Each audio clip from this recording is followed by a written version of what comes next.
आपको ये स्क्रीन दिख रही है? स्क्रीन शेयर हो रही है आपको? Yes ma'am. Yes ma'am. हाँ, तो हमारा जो अब जो यूनिट 1 है उसका एक जो टॉपिक है, अ, ये यहाँ से ये डिफरेंट टॉपिक। अभी तक हमने क्या किया था, जो ऑर्गेनिक मेटल कॉम्प्लेक्सेस हैं, उन मेटल कॉम्प्लेक्सेस के क्या थे, अभी तक रिएक्शन मैकेनिज्म स्टडी किया था। जो भी हमारे इनऑर्गेनिक ट्रांजिशन मेटल कॉम्प्लेक्सेस होते हैं उनकी रिएक्शन होती है तो कैसे होती है, डिसोसिएशन, एसोसिएशन। फिर हमने इसमें स्टडी किया था कि वीबीटी के अकॉर्डिंग जो ये है, लेबाइल कैसे बोलेंगे, इनर्ट गैस किसको बोलेंगे। फिर क्रिस्टल फील्ड थ्योरी के अकॉर्डिंग हम किसको लेबाइल बोलेंगे, किसको हम इनर्ट बोलेंगे। फिर हमने एसिड कैटलाइज, बेस कैटलाइज। फिर वाटर रिप्लेसमेंट वाली रिएक्शन जब आती है, जब वाटर को मतलब वाटर एक किसी कोई लिगेंड को वाटर रिप्लेस कर देता है तो उसको बोलेंगे वाटर एक्सचेंज रिएक्शन। और उसमें फिर हमारा फिर अगेन एसिडिक हाइड्रोलिसिस और बेसिक हाइड्रोलिसिस। फिर एसिडिक हाइड्रोलिसिस के कौन कौन से फैक्टर्स हैं, ठीक है, वो स्टडी किया था। और फिर बेसिक हाइड्रोलिसिस में क्या है वो सब हमने स्टडी किया था। फिर उनकी मैकेनिज्म भी थोड़ा थोड़ा हमने डिस्कस की थी, ठीक है। अब फिर हमारा नेक्स्ट जो अपना सिलेबस देखोगे आप, उसमें नेक्स्ट पार्ट आता है कि हमारा आपका इलेक्ट्रॉन ट्रांसफर, ठीक है। अभी तक क्या हो रहा था, कोई इस रिएक्शन में अभी तक क्या हो रहा था कि लीगेंड का एक्सचेंज हो रहा था। इससे पहले हमने क्या देखा था कि आपका जो लीगेंड का सब्स्टिट्यूशन हो रहा है, न्यूक्लियोफिलिक सब्स्टिट्यूशन। जनरली इसमें क्या होता है, जो लीगेंड है वो आपका न्यूक्लियोफाइल की तरह बिहेव करता है, क्योंकि उसके पास लोन पेयर ऑफ इलेक्ट्रॉन है। न्यूक्लियोफाइल की तरह बिहेव करेगा तो वो क्या होगा कि वो एज अ न्यूक्लियोफाइल बिहेव करेगा, तो इसको न्यूक्लियोफिलिक सब्स्टिट्यूशन, यानी उस न्यूक्लियोफाइल को रिप्लेस करेंगे किसी और की तरह। लेकिन अब इस रिएक्शन को अगर हम देखें, हमने आइसोटोपिक वो स्टडी किया था ना, अगर इस रिएक्शन को अगर आप देखो, इसमें आप क्या देख रहे हो, कोई चेंज ही नहीं देखोगे। बिल्कुल एकदम वैसा देखोगे कि सेम टू सेम तो है, कोई चेंज हुआ ही नहीं है। लेकिन अगर हम देखें तो इनके जो इलेक्ट्रॉन्स, जो 1 इलेक्ट्रॉन का ट्रांसफर हुआ है, ठीक है, दोनों साइड में, ठीक है। यहाँ पे तो ऐसी रिएक्शंस को क्या बोला जाता है, इलेक्ट्रॉन ट्रांसफर रिएक्शन, जहां में हमें कोई चेंज नहीं दिखता, लिगेंड में कोई चेंज नहीं दिखता। लिगेंड जिसके पास जो है वही का वही रहता है। मेटल जो है उसकी ऑक्सीडेशन क्या है वो अभी नहीं डिस्कस कर रही मैं। अभी देखो सिर्फ मेटल वैसे ही है, मेटल यहाँ पे साइनाइड के साथ बॉन्ड बना रहा है, इस मतलब फाइनल प्रोडक्ट में भी वो साइनाइड के साथ बॉन्ड बना रहा है। यहाँ पे मोलिब्डेनम साइनाइड के साथ 8 कोऑर्डिनेटेड कॉम्प्लेक्स बना रहा है, यहाँ पे भी सेम साइनाइड के साथ 8 कॉम्प्लेक्स कोऑर्डिनेटेड कॉम्प्लेक्स बना रहा है। तो कोई चेंज नहीं है, कोई ऐसा मेजर चेंज नहीं आया है, ठीक है। तो ये है आउटर स्पेयर मैकेनिज्म। तो इसमें क्या है, सिर्फ लिगेंड का कोई चेंज नहीं आया, सिर्फ इलेक्ट्रॉन का एक्सचेंज हुआ है। तो इसको बोलेंगे इलेक्ट्रॉन ट्रांसफर रिएक्शन, ठीक है। इलेक्ट्रॉन्स का एक्सचेंज हुआ है, यहाँ पे भी एक 1 इलेक्ट्रॉन ट्रांसफर हुआ है, यहाँ पे 1 इलेक्ट्रॉन गेन हुआ है। Gain of electron, loss of electron. अगर आपको किसी भी इनऑर्गेनिक कॉम्प्लेक्स का ये निकालना आता है कि ऑक्सीडेशन नंबर क्या होगा यहाँ पे आयरन का, तो आप इजीली, अगर आपको ये आता है तभी आप इसको अच्छी तरह से कर सकते हो, नहीं तो ये इसमें आप मिस्टेक कर दोगे कहीं ना कहीं, ठीक है। तो इसमें देखो, अगर इस पूरे के पूरे कॉम्प्लेक्स के ऊपर 4 माइनस चार्ज है, तो यानी आयरन के पास कितना चार्ज हुआ, +2, ठीक है। सी एन, जो सी एन आपका साइनाइड है वो -1 चार्ज है, तो टोटल कितना चार्ज हो गया, -6। प्लस आपका आयरन के पास +2 पॉजिटिव चार्ज है, तो कॉम्प्लेक्स के ऊपर कितना चार्ज है, -4, ठीक है। ये माइनस हो गया, -6 में से +2 माइनस हो गया तो -4 आ गया, कॉम्प्लेक्स के ऊपर -4 का चार्ज आ गया, ठीक है। मोलिब्डेनम क्या है आपका 8 कोऑर्डिनेटेड है, और साइनाइड आपके -1, एक साइनाइड -1 देता है, तो 8 साइनाइड -8 देंगे, ठीक है। और इसमें आपका मोलिब्डेनम की जो ऑक्सीडेशन स्टेट है, देखो अगर एक चीज इन्होंने हाइड करी होगी, एक चीज इन्होंने दी होगी, ठीक है। तो अगर इन्होंने बाहर 3 माइनस लगा रखा है, यानी मोलिब्डेनम की ऑक्सीडेशन स्टेट क्या है, +5, ठीक है। अल्टीमेटली हमें बैलेंस करना होता है, ठीक है। तो +5 इसकी ऑक्सीडेशन स्टेट है। तो अगर आपको ये निकालना आता है, मेटल की ऑक्सीडेशन स्टेट निकालनी आती, तो आप इजीली इस जो है इसको आसानी से कर लोगे, इसमें और कुछ भी नहीं है, ठीक है। तो अब ये आपके रिएक्टेंट है, ठीक है। फाइनल आपकी रिएक्शन हुई, ठीक है, एरो यहाँ ना लिख के मैंने यहाँ लिखा है, फाइनल आपकी रिएक्शन हुई, तो क्या बनेगा आपका, आयरन आपका +2 से +3 में आ जाएगा, जो पूरे के पूरे कॉम्प्लेक्स के ऊपर पहले -4 चार्ज था, अब 3 नेगेटिव चार्ज हो जाएगा, ठीक है। 3 नेगेटिव, यानी ये जो Cn है -6 और बाहर क्या है -3, तो इसको क्या होना पड़ेगा, +3, ठीक है, तो आपका क्या हो गया, ये आयरन क्या है +3, यहाँ पे मोलिब्डेनम क्या है +4, यहाँ पे -8 और +4, तो इसको +4 होना पड़ेगा तभी तो बाहर स्क्वायर के ऊपर जो आपका कॉम्प्लेक्स के बाहर आपका -4 आया। तो यहाँ पे अगर आप देखोगे तो +2 से किस में कन्वर्ट हुआ, आयरन +3 से, तो यानी इसने एक इलेक्ट्रॉन लूज कर दिया। और ये जो लूज इलेक्ट्रॉन है वो गेन किसने किया, मॉलिब्डेनम ने। मॉलिब्डेनम +5 से +4 में चला गया, तो मॉलिब्डेनम गेन ऑफ इलेक्ट्रॉन और इसने अपना लॉस किया इलेक्ट्रॉन। तो इस पूरी की पूरी रिएक्शन में क्या हो रहा है, रिडॉक्स एक तरह से बोल सकते हो कि रिडक्शन और ऑक्सीडेशन साइमल्टेनियसली हो रहे हैं। तो ये एक तरह से बोल सकते हो कि इलेक्ट्रॉन ट्रांसफर एक तरह से रिडक्शन ऑक्सीडेशन है। यहाँ पे लीगेंड का ट्रांसफर नहीं हो रहा, इससे पहले जो हमने किया था, इससे पहले हमने यूनिट 1 में जो किया था उसमें क्या हो रहा था, लीगेंड का ट्रांसफर हो रहा था।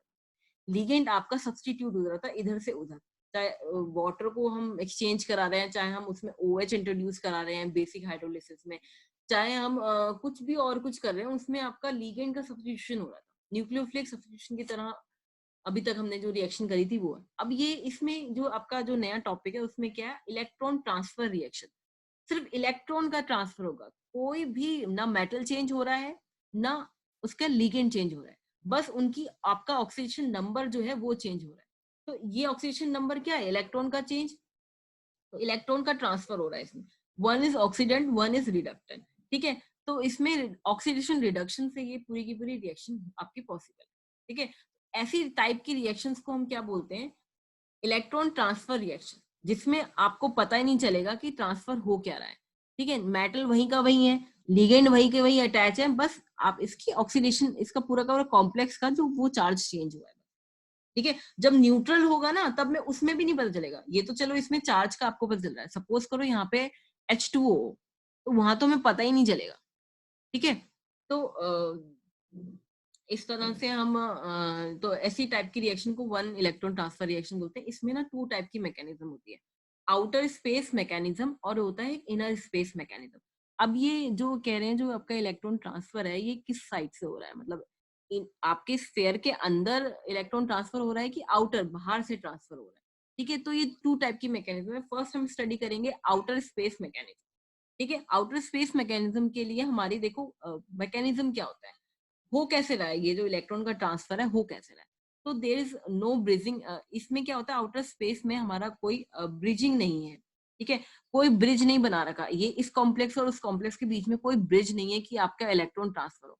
आप जो उसमें करते थे ना जो आपके कंडक्टेंस होते थे और उसमें आपका इलेक्ट्रॉन ट्रांसफर होता था एक सेमीकंडक्टर से दूसरे सेमीकंडक्टर, तो इसमें कोई ब्रिजिंग ही नहीं है, ठीक है। कोई डोप बीच में आपका कोई इन्होंने सॉल्ट ब्रिज तक ऐसा कुछ नहीं बना रखा था कि इलेक्ट्रॉन ट्रांसफर हो, तो इसमें कोई ब्रिजिंग नहीं है। पर ये रिएक्शन हो कैसे रही है, इसकी मैकेनिज्म क्या है, तो मैकेनिज्म इसमें क्या है, फर्स्ट क्या होगा, ये दोनों के दोनों कॉम्प्लेक्स क्या होंगे, कम क्लोजर, ये दोनों के दोनों कॉम्प्लेक्स आएंगे पास आएंगे और form the precursor complex. Precursor complex मतलब आप जब दोनों के दोनों कॉम्प्लेक्स आप बहुत ही विसिनिटी में आते हैं, अभी तो आपको ऐसे लगेगा कि पेज में एक दूसरे को क्लोज करके दिखा दो, लेकिन अगर मॉलिक्यूलर लेवल पे जाके अगर हम देखेंगे तो क्या होगा, ये और ये जो कॉम्प्लेक्स जब क्लोज आएंगे तो इनमें थोड़ा सा रिपल्शन भी होता है, क्योंकि जो इसके इलेक्ट्रॉन्स हैं, ठीक है, जो इसका नेगेटिवली चार्ज है, इसका नेगेटिव चार्ज इसको रिपेल भी करेंगे, कॉम्प्लेक्स के ऊपर नेगेटिवली चार्ज है तो रिपल्शन भी है, स्टिल वो क्लोज आ रहे हैं, ठीक है। तो इस रिपल्शन को ओवरकम क्या करता है, सॉल्वेशन एनर्जी जो है वो उसको ओवरकम कर देती है रिपल्शन को। लेकिन फर्स्ट फर्स्ट क्या है, क्लोज नहीं आएंगे तो ट्रांसफर नहीं होगा, तो फर्स्ट क्या होगा, they come closer and form a precursor. Precursor हम बोल सकते हैं कि एक स्टार यूनिट बना लेंगे, ठीक है। तो एनर्जी थोड़ी सी हाई हो जाती है प्रिकर्सर की एज कम्पेयर टू आपका इनिशियल रिएक्टेंट, ठीक है। फिर क्लोज आएंगे, फिर reorganisation of the complex in solvent, solvent में थोड़ा रीऑर्गेनाइजेशन होगा, ठीक है। जो आपका कोलम्बिक फोर्स को ओवरकम करने के लिए सॉल्वेंट रोल प्ले करेगा, थोड़ा वो स्टेबलाइजिंग एनर्जी प्रोवाइड करता है, ठीक है। There is change in bond length, अब क्या होगा, कब क्लोज आए, ठीक है, सॉल्वेंट ने क्या करा, रीऑर्गेनाइज किया इनको, तो आयरन और साइनाइड के बॉन्ड जो है, ठीक है, आयरन +2 साइनाइड का बॉन्ड और मोलिब्डेनम +5 साइनाइड का बॉन्ड जो है, इन बॉन्ड लेंथ, थोड़ी बॉन्ड लेंथ के बीच में ना सिमिलैरिटी होनी चाहिए, तभी जाके इलेक्ट्रॉन ट्रांसफर हो सकता है, आउटर इलेक्ट्रॉन ट्रांसफर हो सकता है। अगर ऐसा नहीं है, इनके बॉन्ड लेंथ के बीच में सिमिलैरिटी नहीं है दोनों के, ठीक है, तो ये ट्रांसफर नहीं होगा। ये कह रहे हैं there is change in bond elongation and compression.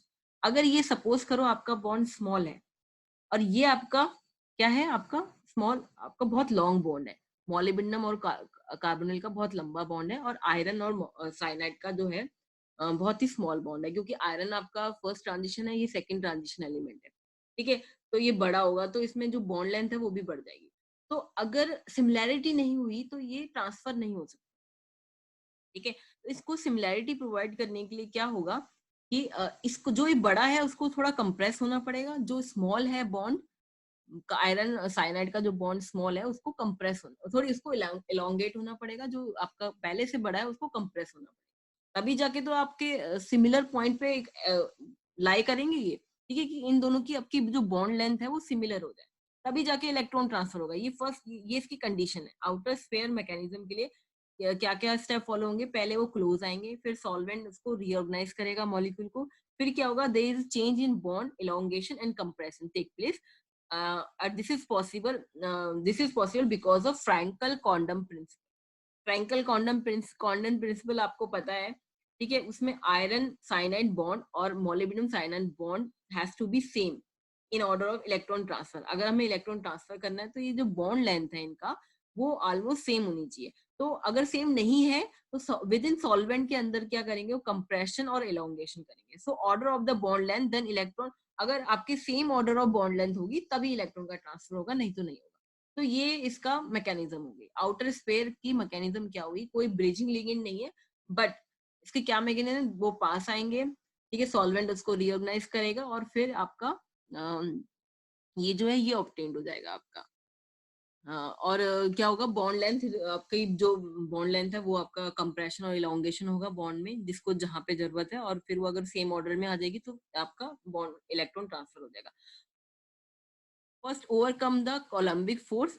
इसमें ना कुछ एनर्जी रिक्वायर्ड होती है, क्योंकि आप कोलम्बिक फोर्स को आप ओवरकम कर रहे हैं ना, तो कुछ एनर्जी इसमें रिक्वायर्ड हो जाती है। तो इसमें एनर्जी थोड़ा रिक्वायर्ड होती है, तो इसकी क्या है, आपका इतने परसेंट आपकी एनर्जी लगती है, 33.6%। अब इसके ना एग्जांपल दे रहे हैं, आउटर स्फीयर मैकेनिज्म के एग्जांपल। ये तो हो गया इसका मैकेनिज्म और एक एग्जांपल हो गया, ठीक है। इस एग्जांपल में क्या है, आयरन आपका क्या, अगर ये न्यूट्रल लिगेंड है, आयरन आपका +3 है, और यहाँ पे भी सेम, उसमें क्या था, हमारा मोलिब्डेनम था, ठीक है। तो दो अलग डिफरेंट था, ठीक है। यहाँ पे क्या, अगर हमारा सेम ही आपका मेटल है, रिएक्टेंट में भी और उसमें भी, रिएक्टेंट में दोनों साइड सेम ही मेटल है, आयरन आयरन, ठीक है। तो हम इसको, एक को हम डिफरेंशिएट करने के लिए आइसोटोपिक आयरन ले लेंगे। यानी आयरन का सपोज करो 58 होता है एटॉमिक, इसके आसपास ही होता है, 58 एटॉमिक मास होता है, तो हम ये 59 आयरन वाला ले लेंगे, ठीक है। और इसमें ये न्यूट्रल है दोनों, ठीक है, इसमें कोई फर्क नहीं पड़ेगा, ये +3 है, ये +2। तो आफ्टर जो फाइनल प्रोडक्ट जो बनेगा वो हमारा क्या बनेगा, +3 से किस में कन्वर्ट कन्वर्ट कन्वर्ट हो जाएगा, +2 में, +2 से किस में कन्वर्ट हो जाएगा, +3 में, ठीक है। तो ये क्या है, आपकी आउटर स्फीयर मैकेनिज्म है, और एक इलेक्ट्रॉन का ट्रांसफर है +3 से +2। इसने इलेक्ट्रॉन क्या किया, गेन किया, और इसने लूज किया, ठीक है। और आपने जो ये स्टार वाला था वो पहले रिएक्शन से पहले जो रिएक्टेंट में था वो +2 में था, अब ये स्टार वाला क्या हो गया, +3, ठीक है। तो ये जो रिएक्शन है किससे जा रही है, आउटर स्फीयर मैकेनिज्म से, और एक इलेक्ट्रॉन का ट्रांसफर हो रहा है। और हमने आइसोटोपिक इसको लेबलिंग करी, क्योंकि हम आइडेंटिफाई नहीं कर पा रहे थे कि कौन सा, अब रिएक्शन में तो दोनों रिएक्टेंट बड़े हुए ना, हमें तो पता ही नहीं चलेगा कौन सा, हम तो सोचेंगे ये वाला भी है, ये सेम ही है ना ये। तो इसलिए हमें आइसोटोपिक लेबलिंग करनी पड़ती है, कि हमने जो लेबलिंग करी वो पहले +2 था, और फाइनल प्रोडक्ट में वो +3 हो, ठीक है। नहीं तो हमें पता ही नहीं चलेगा, हम सोचेंगे सेम, कोई चेंज ही नहीं आया रिएक्शन, क्योंकि अगर हम लेबलिंग नहीं करेंगे, अगर हम सपोज करो इस साइन को, स्टार को हटा दें, तो हमें पता ही नहीं चलेगा, क्योंकि हम आगे पीछे लिख दिया, बस हमें लगेगा कि हमने आगे पीछे लिख दिया, ठीक है। तो ऐसी रिएक्शन में जिसमें हमें पता नहीं चलता, मतलब हमें वो, मतलब पर वो रिएक्शन स्टिल हो रही है, तो वो किसके ऑन किस बेसिस पे होती है, उसमें इलेक्ट्रॉन का ट्रांसफर हो रहा है, ना लिगेंड का ट्रांसफर हो रहा है, ना मेटल के कुछ चेंज आ रहा है, हाँ, वो हो रही है, उसमें इलेक्ट्रॉन का ट्रांसफर हो रहा है, ठीक है। अगर लेबलिंग नहीं करेंगे तो हमें ये भी नहीं पता चलेगा कि ऑक्सीडेशन, मेटल की ऑक्सीडेशन भी ट्रांसफर हो रही है, ठीक ठीक है। अगर लेबलिंग, सब यहाँ पे स्टार हटा देंगे तो हम सोचेंगे इसको हमने इधर लिख दिया, इसको इधर लिख दिया, तो कुछ रिएक्शन में तो हुआ ही नहीं है, फिर भी रिएक्शन हो रही है, ठीक है। दूसरा दूसरा हमारा एग्जाम्पल है, हाँ, इसमें क्या है, कॉपर है, अमोनिया कॉम्प्लेक्स, ये +2 है, यहाँ पे कॉपर अमोनिया कॉम्प्लेक्स +3, ठीक है, यहाँ पे कॉपर फिर प्रोडक्ट में जो फाइनल प्रोडक्ट बना उसमें जो आपका +2 था वो +3 में कन्वर्ट हो गया, और जो कॉपर स्टार वाला था लेबलिंग वाला, आइसोटोपिक लेबलिंग वाला, वो +3 से +2 में कन्वर्ट हो गया। ठीक है, ये कह रहे हैं इसमें जो रेट ऑफ द रिएक्शन है वो 10⁻⁻⁴ आई है। ठीक है, और ये कह रहे हैं जो कॉपर +2 जो था और नाइट्रोजन के बीच का बॉन्ड जो लेंथ थी वो 1.9 आर्मस्ट्रॉन्ग, कॉपर +3 नाइट्रोजन के जो बॉन्ड लेंथ है वो 2+1 आर्मस्ट्रॉन्ग है, तो दोनों के बीच में 0.2 आर्मस्ट्रॉन्ग का डिफरेंस है, तो ये रिएक्शन हो गई। ठीक है, तो ज्यादा डिफरेंस नहीं है, ऑलमोस्ट सिमिलर है ये, तो ये इस रिएक्शन ये 1 इलेक्ट्रॉन ट्रांसफर रिएक्शन हो गई। सपोज करो अगर हम रुदीनियम ले लेते हैं, रुदीनियम और नाइट्रोजन, रुदीनियम +2 नाइट्रोजन के बीच के बॉन्ड लेंथ और रुदीनियम +3 नाइट्रोजन के बीच का जो बॉन्ड लेंथ का जो डिफरेंस है वो है 0.04। इसमें दोनों के बीच का बॉन्ड लेंथ का जो डिफरेंस था वो 0.2 आर्मस्ट्रॉन्ग, लेकिन इसमें क्या है 0.04 आर्मस्ट्रॉन्ग। ठीक है, उसकी एग्जैक्ट वैल्यू नहीं लिखी लेकिन डिफरेंस बता दिया कि रुदीनियम +2 नाइट्रोजन और रुदीनियम +3 नाइट्रोजन के बॉन्ड लेंथ का जो डिफरेंस है वो क्या आ रहा है 0.04। तो जितना कम आपका, यहाँ से आपको पता चलता है, ये एविडेंस है, यहाँ से आपको पता चलता है जितना ज्यादा आपका बॉन्ड लेंथ का डिफरेंस जितना कम होगा, ठीक है, रिएक्टेंट और जो दो रिएक्टेंट के बीच के बॉन्ड लेंथ जो है, इनका लिगेंड का जो बॉन्ड का जो लेंथ का जो डिफरेंस है वो जितना कम होगा उतनी रिएक्शन आपकी फास्ट होगी। तो इसमें रेट ऑफ द रिएक्शन क्या है 10⁻² है, इसमें 10⁻⁴ है, तो इसको हम बोल सकते हैं स्लो रिएक्शन, ये है आपकी फास्ट रिएक्शन। और यही आपका बता दिए evidence for bond length, elongation and compression. ठीक है, ये एक एग्जांपल है जिससे हम इसको जस्टिफाई कर सकते हैं कि जो इसमें जो है बॉन्ड लेंथ का इलोंगेशन और कंप्रेशन हो रहा है। अगर ये बॉन्ड लेंथ आपकी यहाँ से हमें पता चला इसमें आपका डिफरेंस 0.24 है, इसमें आपका 0.04 आर्मस्ट्रॉन्ग है, तो जितना आपका बॉन्ड लेंथ का डिफरेंस कम उतना जो इलेक्ट्रॉन ट्रांसफर है वो उतना फास्ट होगा। ठीक है, तो ये बॉन्ड लेंथ का मतलब आयरन रुदीनियम रुदीनियम नाइट्रोजन बॉन्ड लेंथ, और रुदीनियम जिसमें आपका +2 चार्ज है, रुदीनियम +3 नाइट्रोजन बॉन्ड लेंथ। ठीक है, तो मतलब दोनों रिएक्टेंट की आपस में सिमिलर बॉन्ड ऑर्डर है, अगर जितना ज्यादा close to same bond order है, बॉन्ड लेंथ है, तो उसमें इलेक्ट्रॉन का ट्रांसफर इजी होगा। ठीक है, फिर आपका आती है close electron transfer outer space. Ma'am बोलो बोलो। मैम ये ऊपर 0.0 ये 6.04 लिखा है 0.04 लिखा है 0.04 जीरो है, जीरो हाँ तब तो जीरो इसमें हाँ जी मैम ओके 0.2 है, इसमें इनकी इंडिविजुअल बॉन्ड लेंथ ना बताकर इसमें बस डिफरेंस ही बता दिया है, और ये 0.0 तो इसकी कम है ना। इसकी कम है हाँ, ऑनलाइन बहुत ही कम है इसके कंपैरिजन में, इसमें 0.2 है, मतलब कॉपर में जो ये है इन दोनों के बॉन्ड लेंथ में जो डिफरेंस है वो क्या है 0.2, और इन दोनों के जो बॉन्ड लेंथ में जो डिफरेंस है वो 0.04। ठीक है, तो इसलिए ये जो है ये फास्ट है, ये फास्ट। ठीक है, अगर हम देखें cross electron transfer outer sphere mechanism, तो इसमें क्या है क्रॉस इलेक्ट्रॉन ट्रांसफर, आपने क्रॉस एल्डोल कंडेंसेशन पढ़ी है, उसमें क्या होता है एक मॉलिक्यूल दो डिफरेंट मॉलिक्यूल जब आ जाते हैं, तो सेम ये जो क्रॉस इलेक्ट्रॉन ट्रांसफर है उसमें क्या है आपका एक आयरन मेटल है और एक आपका मॉलिक्यूल, तो दो डिफरेंट अगर मेटल आ जाती है तो cross electron outer sphere mechanism जो है इसको हम स्टडी करेंगे। ये इसको मैं एक बार बाद में स्टडी करूंगी, मुझे थोड़ा इसमें डाउट है कि ये एग्जाम्पल इसमें आना चाहिए कि नहीं आना चाहिए। ठीक है, इसको हम बाद में स्टडी करते हैं।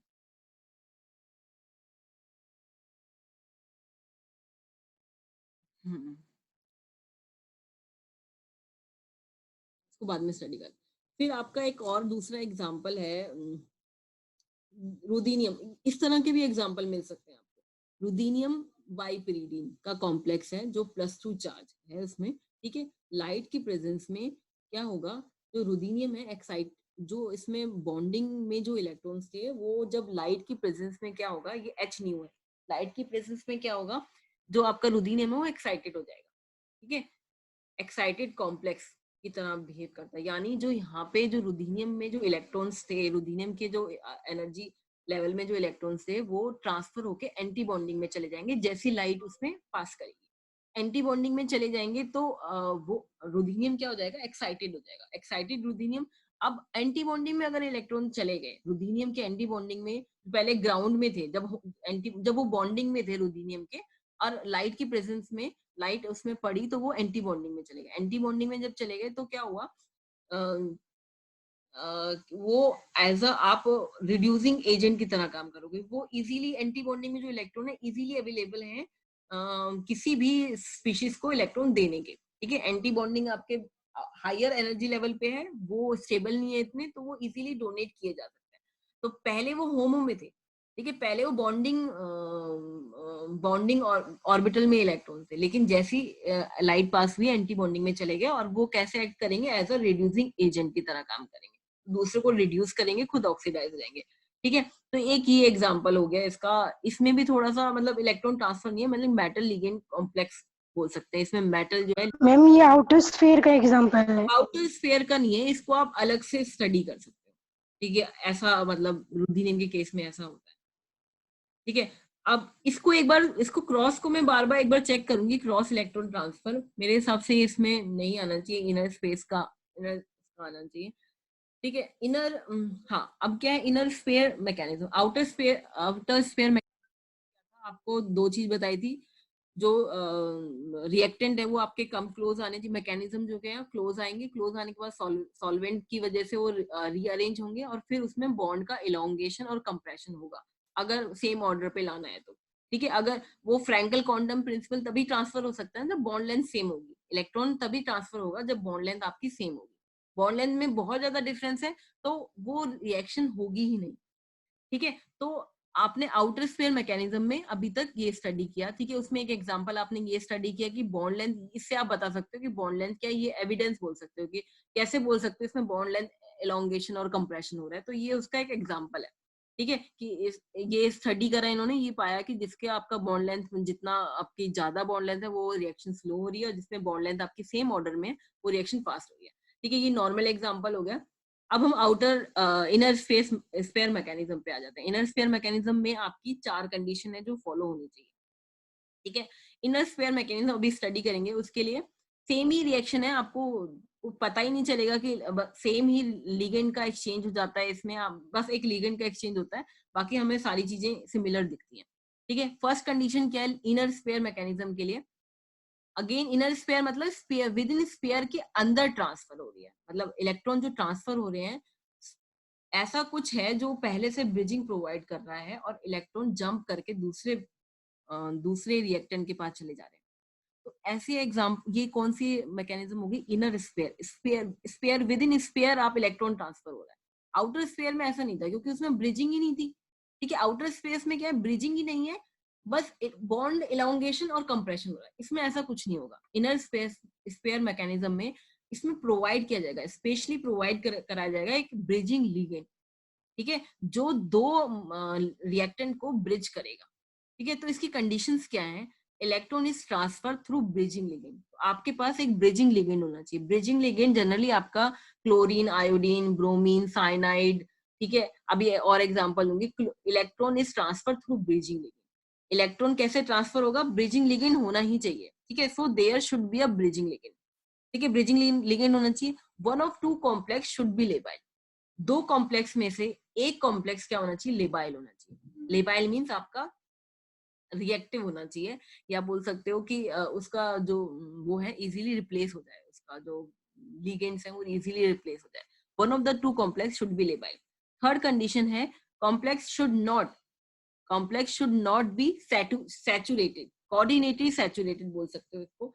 जैसे एक कॉम्प्लेक्स है, ठीक है, जैसे क्रोमियम का कॉम्प्लेक्स है, तो वो आपका मैक्सिमम कितनी आपका कोऑर्डिनेट, इसमें यहाँ पे लिख लेना कोऑर्डिनेटेड सैचुरेशन, ठीक है। कोऑर्डिनेटेड सैचुरेटेड मींस क्या होता है कि वो 6 के बाद कोई और कोऑर्डिनेशन नंबर नहीं बना सकता। तो क्रोमियम की मैक्सिमम कोऑर्डिनेशन पावर क्या है, वो है 6, ठीक है। तो वो सैचुरेटेड है। अगर जो क्रोमियम है 5 कोऑर्डिनेशन का कॉम्प्लेक्स बना रहा है, तो यानी वो मतलब 5 मतलब अगर वो 5 कोऑर्डिनेशन का कॉम्प्लेक्स बना रहा है, तो मतलब लिगेंड जो है आपका मान लो CN5 है, यहाँ पे क्लोरीन नहीं है, सपोज करो यहाँ पे क्लोरीन नहीं है, तो ये जो 5 है यानी इसमें अब ये अनसैचुरेटेड है, इसमें एक और लिगेंड आ सकता है, ठीक है, सपोज करो ये कोबाल्ट है और ये सिर्फ यहीं तक ही आपका कॉम्प्लेक्स बना हुआ है, क्लोरीन नहीं है यहाँ पे, ठीक है। तो ये जो 5 कॉम्प्लेक्स है आपका, ये क्या है आपका अनसैचुरेटेड कोऑर्डिनेटेड अनसैचुरेटेड कॉम्प्लेक्स, यानी एक लिगेंड आने की इसमें टेंडेंसी है,